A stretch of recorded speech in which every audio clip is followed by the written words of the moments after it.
എല്ലാവർക്കും നമസ്കാരം. നമ്മുടെ ചാനലിലേക്ക് എല്ലാവർക്കും സ്വാഗതം. ഇന്നത്തെ വീഡിയോയിൽ നമുക്ക് ബിസ്ക്കറ്റ് വെച്ചിട്ടുള്ള ഒരു പുഡിങ്ങിൻ്റെ റെസിപ്പി നോക്കാം. അപ്പോൾ വളരെ സിമ്പിളായിട്ട് പെട്ടെന്ന് തയ്യാറാക്കി എടുക്കാൻ പറ്റുന്ന ഒരു പുഡിങ് റെസിപ്പിയാണിത്. അപ്പോൾ ഞാൻ അതിനായിട്ട് ഇവിടെ മാരിഗോൾഡിൻ്റെ ബിസ്ക്കറ്റ് എടുത്തിട്ടുണ്ട്. ഒരു 10-20 ബിസ്ക്കറ്റ് നമുക്കിതിനായിട്ട് ആവശ്യമായിരുന്നു. അപ്പം ബിസ്ക്കറ്റുകൾ നമ്മൾ മിക്സിയുടെ ജാറിലേക്ക് ഇട്ട് കൊടുത്ത് ഇത് നന്നായിട്ടൊന്ന് പൊടിച്ചെടുക്കണം. അപ്പോൾ ഞാൻ നമ്മുടെ ബിസ്ക്കറ്റൊക്കെ നല്ലപോലെ പൊടിച്ചെടുത്തിട്ടുണ്ട്. ഇതിലധികം കട്ടകളൊന്നും വരാത്ത രീതിയിൽ വേണം പൊടിച്ചെടുക്കാനായിട്ട്. അതായത് ബിസ്ക്കറ്റുകളുടെ കഷ്ണങ്ങളൊന്നും നമ്മളിതിൽ പാടില്ല, എല്ലാം നന്നായിട്ട് പൊടിച്ചെടുക്കുക. ഇനി നമുക്ക് വേണ്ടത് ഗോതമ്പ് പൊടിയാണ്. അപ്പം ഞാനിവിടെ ഒരു 2 ടേബിൾ സ്പൂൺ അളവിൽ ഗോതമ്പ് പൊടി ഒരു പാത്രത്തിലേക്ക് ഇട്ട് കൊടുത്തിട്ടുണ്ട്. ഇപ്പം നിങ്ങളുടെ കയ്യിൽ ഗോതമ്പ് പൊടി എല്ലാ വീട്ടിലും ഉണ്ടാവും. ഇനിയിപ്പോൾ നിങ്ങൾക്ക് ഗോതമ്പ് പൊടി ഉപയോഗിക്കാൻ താല്പര്യം ഇല്ല എന്നുണ്ടെങ്കിൽ ഇതിന് പകരമായിട്ട് കസ്റ്റേർഡ് പൗഡർ ഉപയോഗിക്കാം. അപ്പോൾ കസ്റ്റേർഡ് പൗഡർ ഒന്നും എല്ലായിടത്തും ഉണ്ടാവില്ല, പക്ഷേ ഗോതമ്പ് പൊടി ആകുമ്പോൾ എല്ലാ വീട്ടിലും കാണും. അപ്പോൾ അതുകൊണ്ടാണ് നമ്മളിന്ന് ഈ റെസിപ്പിയിൽ ഗോതമ്പ് പൊടി യൂസ് ചെയ്യുന്നത്. ഇനി ഈ ഗോതമ്പ് പൊടിയിലേക്ക് കുറച്ച് പാലൊഴിച്ച് ഇത് നന്നായിട്ടൊന്ന് മിക്സ് ചെയ്തെടുക്കണം. ഇപ്പോൾ ഞാൻ ഏകദേശം ഒരു 150 ml പാൽ ഇതിലേക്ക് ഒഴിച്ച് കൊടുത്തിട്ടുണ്ട്. ഇനി ഇതിൽ കട്ടകളൊന്നുമില്ലാതെ നന്നായിട്ടൊന്ന് കലക്കിയെടുക്കണം. അപ്പം ഞാൻ നമ്മുടെ ഗോതമ്പ് പൊടിയൊക്കെ നല്ല പോലെ കലക്കി മിക്സ് ചെയ്തിട്ടുണ്ട്. ഇനി ഇത് നമുക്കിത് മാറ്റി വയ്ക്കാം. ഇനി അടുത്ത സ്റ്റെപ്പ് എന്ന് പറയുന്നത് ഒരു പാത്രത്തിലേക്ക് കുറച്ച് പഞ്ചസാര ഇട്ട് കൊടുക്കുക. അപ്പോൾ പഞ്ചസാര നമുക്കൊന്ന് ക്യാരമലൈസ് ചെയ്തെടുക്കണം. അപ്പോൾ ഞാനിവിടെ ഒരു കടായിലേക്ക് 3 ടേബിൾ സ്പൂൺ അളവിൽ പഞ്ചസാര ഇട്ട് കൊടുത്തിട്ടുണ്ട്. ഇനി ഈ പഞ്ചസാര ചെറുതായിട്ടൊന്ന് മെൽറ്റ് ആവാനായിട്ട് തുടങ്ങുമ്പോൾ നമുക്കിതിലേക്ക് കുറച്ച് വെള്ളം ചേർത്ത് കൊടുക്കണം.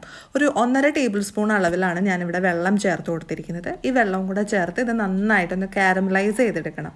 ആ ഒരു ബ്രൗൺ കളർ അല്ലെങ്കിൽ ഒരു ഡാർക്ക് ബ്രൗൺ കളർ ആവുന്നത് വരെ നമുക്കിതൊന്ന് ഇളക്കി കൊടുത്ത് മിക്സ് ചെയ്തെടുക്കാം. അപ്പോൾ ഇതൊരു മീഡിയം ടു ലോ ഫ്ലെയിമിൽ ഇട്ടിട്ട് വേണം ചെയ്യാനായിട്ട്. അപ്പോൾ നമ്മുടെ പഞ്ചസാരയൊക്കെ നന്നായിട്ട് ക്യാരമലൈസായി വന്നിട്ടുണ്ട്. ഇനി ഇത് നമ്മൾ പുഡിങ് ഉണ്ടാക്കുന്ന പാത്രത്തിലേക്ക് ഒഴിച്ചു കൊടുക്കാം. അപ്പോൾ ഈ പാത്രത്തിൽ ഞാൻ കുറച്ച് ബട്ടറൊക്കെ തടവി വെച്ചിരിക്കുന്നതാണ്. ആ പാത്രത്തിലേക്കാണ് നമ്മുടെ ക്യാരമലൈസ്ഡ് സിറപ്പ് ഒഴിച്ചു കൊടുക്കുന്നത്. ഇനി ഈ പാത്രം നമുക്കൊന്ന് മാറ്റി വയ്ക്കാം. അടുത്ത സ്റ്റെപ്പ് നമുക്ക് തുടങ്ങാം. അപ്പോൾ അതിനായിട്ട് ഞാൻ വീണ്ടും കടായി അടുപ്പത്തേക്ക് വെച്ചിട്ടുണ്ട്. ഇനി ഇതിലേക്ക് നമുക്ക് പാൽ ഒഴിച്ചു കൊടുക്കാം. അപ്പോൾ ഞാൻ 1/2 ലിറ്റർ പാലാണ് ഇതിലേക്ക് ഒഴിച്ചു കൊടുക്കുന്നത്. 1/2 ലിറ്റർ പാൽ ഇതിലേക്ക് ഒഴിച്ചു കൊടുത്ത് ഈ പാലൊന്ന് ചെറുതായിട്ട് ചൂടായി തിളയ്ക്കാനായിട്ട് തുടങ്ങുന്ന ആ ഒരു സമയമാകുമ്പോൾ നമുക്കിതിലേക്ക് നമ്മൾ ആദ്യം റെഡിയാക്കി വെച്ചിരിക്കുന്ന ഗോതമ്പ് പൊടിയുടെ മിക്സ് ഉണ്ടല്ലോ, അത് ഇതിലേക്ക് ഒഴിച്ചു കൊടുക്കാം. എന്നിട്ട് നന്നായിട്ടൊന്ന് ഇളക്കി കൊടുക്കുക. കട്ട കെട്ടാത്ത രീതിയിൽ നന്നായിട്ടൊന്ന് ഇളക്കി കൊടുക്കാം. അതിനുശേഷം നമുക്കിതിലേക്ക് ചേർത്ത് കൊടുക്കേണ്ടത് നമ്മൾ ആദ്യം തയ്യാറാക്കി വെച്ചിരിക്കുന്ന ബിസ്ക്കറ്റ് പൊടിച്ചതാണ്. അപ്പോൾ ബിസ്ക്കറ്റ് പൊടിച്ചതും കൂടെ ഇതിലേക്ക് ഇട്ട് കൊടുക്കാം. എന്നിട്ട് നന്നായിട്ടൊന്ന് ഇളക്കി യോജിപ്പിച്ചെടുക്കാം. അപ്പോൾ കട്ടകൾ വരാനുള്ള ചാൻസ് കൂടുതലാണ്. അപ്പോൾ അതുകൊണ്ട് നമുക്കൊരു വിസ്ക് വെച്ചിട്ട് ഇത് നന്നായിട്ടൊന്ന് ഇളക്കി യോജിപ്പിച്ചെടുക്കാം. അപ്പോൾ യാതൊരു തരത്തിലുള്ള കട്ടകളും ഇല്ലാത്ത രീതിയിൽ നമുക്കിതൊന്ന് ഇളക്കിയെടുക്കണം. അപ്പോൾ ആദ്യം കുറച്ച് കട്ടകളൊക്കെ ഉണ്ടാവും, അത് നമ്മൾ ഉടച്ചു കൊടുത്ത് റെഡിയാക്കിയെടുക്കാം. അപ്പോൾ ഞാൻ കട്ടകളെല്ലാം ഉടച്ചു കൊടുത്ത് നമ്മുടെ മിക്സ് റെഡിയാക്കി എടുത്തിട്ടുണ്ട്. ഇനി ഇതിലേക്ക് നമുക്ക് കുറച്ച് പഞ്ചസാര ചേർത്ത് കൊടുക്കാം.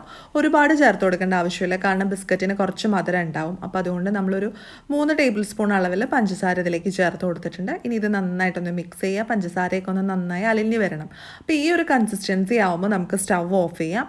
അതിനുശേഷം നമുക്കിത് ചൂടോടുകൂടി തന്നെ നമ്മൾ ആദ്യം തയ്യാറാക്കി വെച്ചിരിക്കുന്ന പുഡിംഗ് ഡിഷിൻ്റെ ആ ഒരു ട്രേയിലേക്ക് ഒഴിച്ചു കൊടുക്കാം. അപ്പോൾ നമ്മൾ ക്യാരമലൈസ് ചെയ്ത് വെച്ചിരിക്കുന്ന അതിൻ്റെ മുകളിലേക്കാണ് നമ്മുടെ ഈ ബിസ്ക്കറ്റിൻ്റെ ആ ഒരു മിക്സ് ഒഴിച്ചു കൊടുക്കേണ്ടത്. അപ്പം ഞാൻ മിക്സൊക്കെ ഒഴിച്ചു കൊടുത്ത് ഇവിടെ റെഡിയാക്കി എടുത്തിട്ടുണ്ട്. ഇനി ഇത് നമുക്കൊന്ന് ആവിയിൽ വേവിച്ചെടുക്കണം. അപ്പോൾ അതിനായിട്ട് ഞാനൊരു ഇഡ്ഡലി പാത്രം അടുപ്പത്ത് വെച്ചിട്ടുണ്ട്. ഇതിൻ്റെ മുകളിലേക്ക് നമ്മളുടെ പുഡിംഗ് ട്രേ വെച്ച് കൊടുക്കാം. ഇനി ഇത് നമുക്കൊരു 45 മിനിറ്റ് നേരം വേവിച്ചെടുക്കണം. അപ്പോൾ വെന്തോന്ന് അറിയാനായിട്ട് നമ്മളൊരു കത്തി വെച്ചിട്ടോ ഫോർക്ക് വെച്ചിട്ടോ കുത്തി നോക്കുക. എന്നിട്ട് അതിൽ ഒട്ടിപ്പിടിക്കുന്നില്ല എന്നുണ്ടെങ്കിൽ അത് വെന്തിട്ടുണ്ട്. ആ ഭാഗം ഞാൻ ഷൂട്ട് ചെയ്യാനായിട്ട് വിട്ടുപോയി. അപ്പോൾ നമ്മുടെ പുഡിംഗ് റെഡി ആയിട്ടുണ്ട്. ഇതിപ്പോൾ നല്ലപോലെ വെന്ത് വന്നിട്ടുണ്ട്. ഇത് തണുത്തതിന് ശേഷം വേണം നമുക്കിതിൽ നിന്ന് ഡീമോൾഡ് ചെയ്യാനായിട്ട്. അപ്പോൾ ഒരു കത്തി വെച്ചിട്ട് എല്ലാ സൈഡും ഒന്ന് വിടിയിച്ച് കൊടുക്കാം. അതിനുശേഷം നമുക്ക് മറ്റൊരു പാത്രം ഇതിൻ്റെ മുകളിലേക്ക് വെച്ച് ഇതുപോലെ ഒന്ന് കമത്തി വെച്ച് കഴിഞ്ഞാൽ നമ്മുടെ പുഡിംഗ് സെറ്റായി കിട്ടും. അപ്പോൾ ജസ്റ്റ് ഇങ്ങനെ ഒന്ന് ടാപ്പ് ചെയ്ത് കൊടുക്കാം. അല്ലാന്നുണ്ടെങ്കിലും അത് പോരും, പക്ഷെ ഞാനൊന്ന് ജസ്റ്റ് ഒന്ന് ടാപ്പ് ചെയ്ത് കൊടുത്തിട്ടുണ്ട്. അപ്പോൾ നമ്മുടെ പുഡിംഗ് ഇവിടെ റെഡി ആയിട്ടുണ്ട്. വളരെ ടേസ്റ്റി ആൻഡ് ഹെൽത്തി ആയിട്ടുള്ളൊരു പുഡിംഗാണ്. അപ്പോൾ എല്ലാവരും ഒന്ന് ട്രൈ ചെയ്ത് നോക്കുക. പെട്ടെന്ന് തന്നെ നമുക്ക് തയ്യാറാക്കി എടുക്കാനായിട്ട് പറ്റും. അപ്പോൾ എല്ലാവർക്കും ഇന്നത്തെ ഈ വീഡിയോ ഇഷ്ടമായെന്ന് പ്രതീക്ഷിക്കുന്നു. വീഡിയോ ഇഷ്ടമായാൽ ലൈക്ക് ചെയ്യുക, ഷെയർ ചെയ്യുക. അതുപോലെ തന്നെ നിങ്ങളുടെ അഭിപ്രായങ്ങളും നിർദ്ദേശങ്ങളും ഒക്കെ താഴെ കമൻറ്റ് ബോക്സിൽ പറയുക. ഇനി അടുത്ത ദിവസം നമുക്ക് പുതിയൊരു വീഡിയോ ആയിട്ട് വീണ്ടും കാണാം.